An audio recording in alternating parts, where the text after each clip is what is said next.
sir, ma'am, teachers and my dear parents. I welcome you all to watch our virtual storytelling time narrated by our own Upper Kindergarten Splendor High School. Enjoy watching the short clippings of the stories they have learnt. The Shepherd Boy and the Wolf. Once upon a time, there lived a shepherd boy who took care of sheep in the village. Every day he used to take herd of sheep to the top of the hill for grazing. But one day he felt really bored. All the villagers worked together, but he was alone taking care of sheep. Suddenly he had an idea, a wicked one. He went to the edge of the hill and shouted, "Help! Help! There is a wolf! He's gonna eat all the sheep!" Hearing the boy, the villagers came to the top to save the sheep. When they came to the spot, they did not notice any wolf. The villagers asked the boy, "Wasn't it you who cried for help?" The boy laughed and said, "There is no wolf here. It was a joke.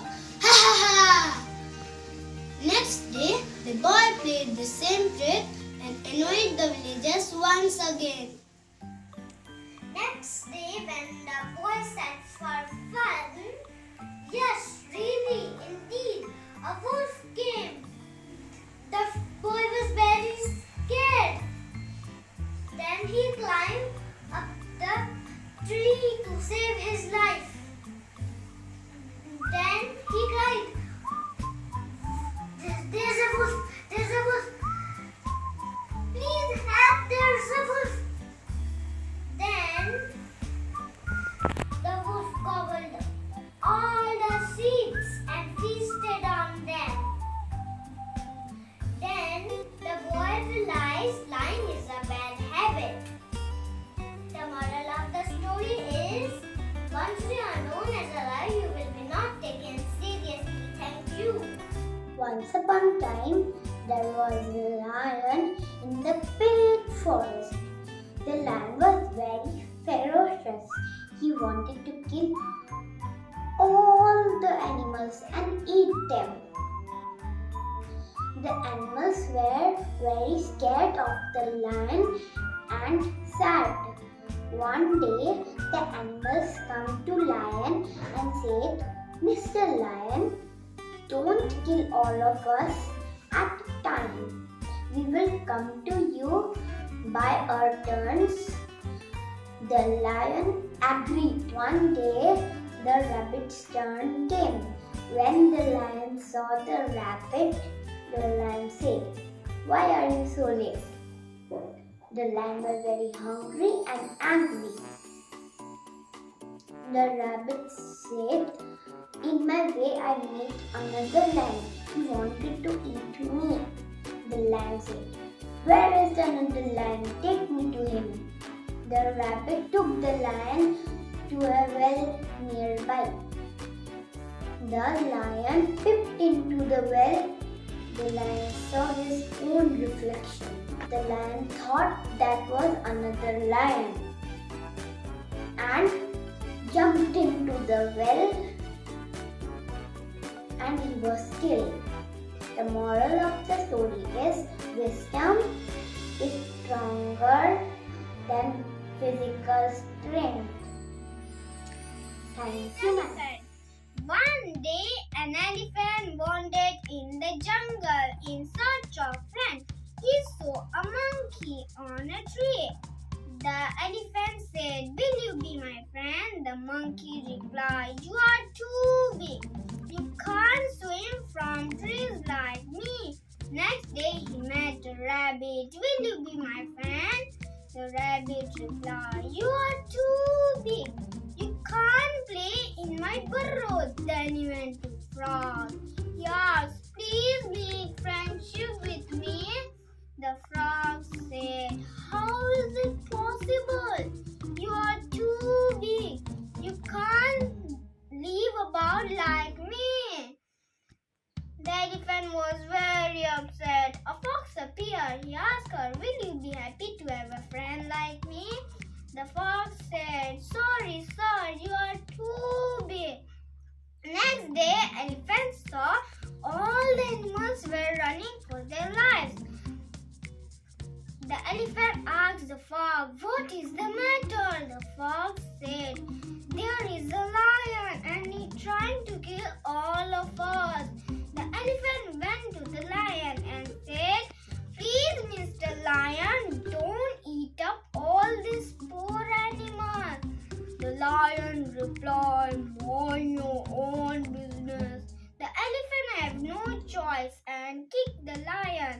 Lion ran away from there. All the animals thanked to him and said, "You are just the right size to be our friend." The moral of the story is, a friend in need is a friend indeed.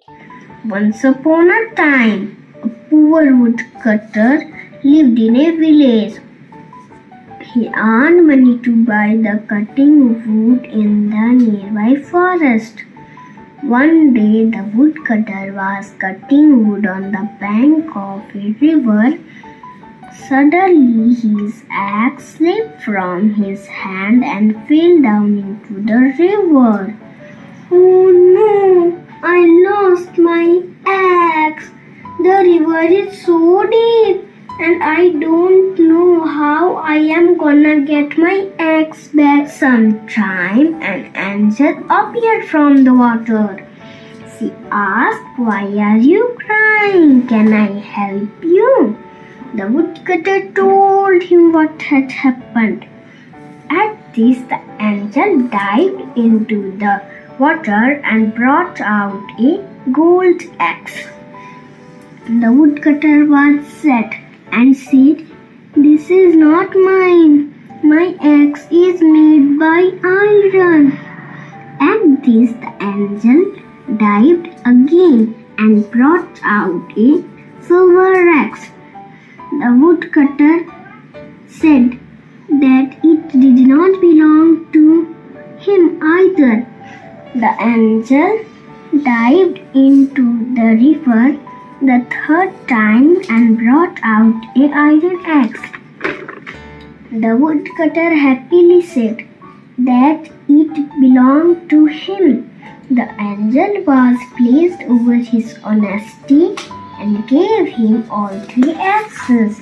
The moral of the story is, honesty is the best policy. Thank you, ma'am. A selfish fox was invited a stork to dinner at his home in a hollow tree. That evening, the stork flew to the fox's home and knocked on the door with a long beak. The fox opened the door and said, "Please come in and share my food." The stork was invited to sit down at the table.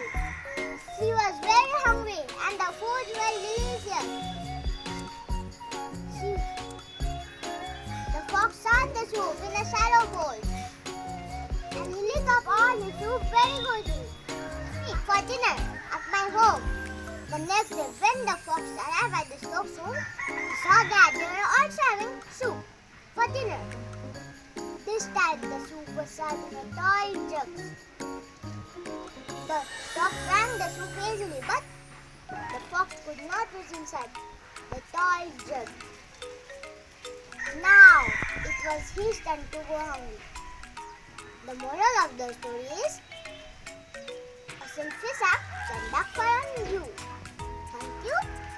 Once there lived 3 little pigs who were sent out into the world by their mother. One day, each of the 3 little pigs decided to build a house of their own. First pig barely put any effort and built a house with straw. The second pig put a little effort and built a house with sticks. The third pig put very hard work and effort and built a house with bricks and stone.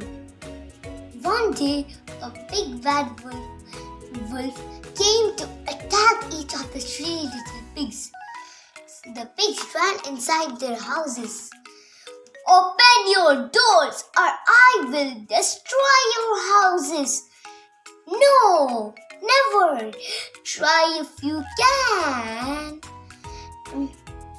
The wolf huffed and puffed and blew away the houses of the first two little pigs that were made of straw and sticks. The wolf huffed and puffed but could not blew away house of the third little pig that were made of bricks and stone. Soon the big bad wolf breathed and ran away. The moral of the story is hard work always pays off. Always think of the bigger picture and don't be lazy. A farmer in his dying moment called his sons to him. I am about to leave all of you forever, he said in a lower voice. But before I die, I must tell you I have buried lots of jewels and money somewhere in the vineyard. You have to dig deep into it to find the treasure. After his death, they dug up the entire vineyard, but they were disappointed at not finding any treasure. However, the earth in the vineyard dug so finely yielded a very good crop of high quality grapes, and that was the treasure.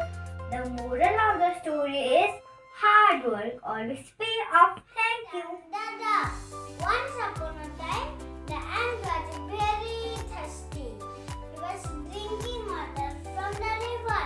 Suddenly, the ant lost his balance and fell into the river. Help, help, help, cried the ant. But no one could hear its cry, for that sitting on a tree nearby, he saw that the ant was in trouble. She quickly plucked off a leaf from the tree and dropped it into the river water. He thanked the duck for saving his life. After a few days, the duck was sitting on a tree. The ant saw a hunter aiming his arrow at the duck.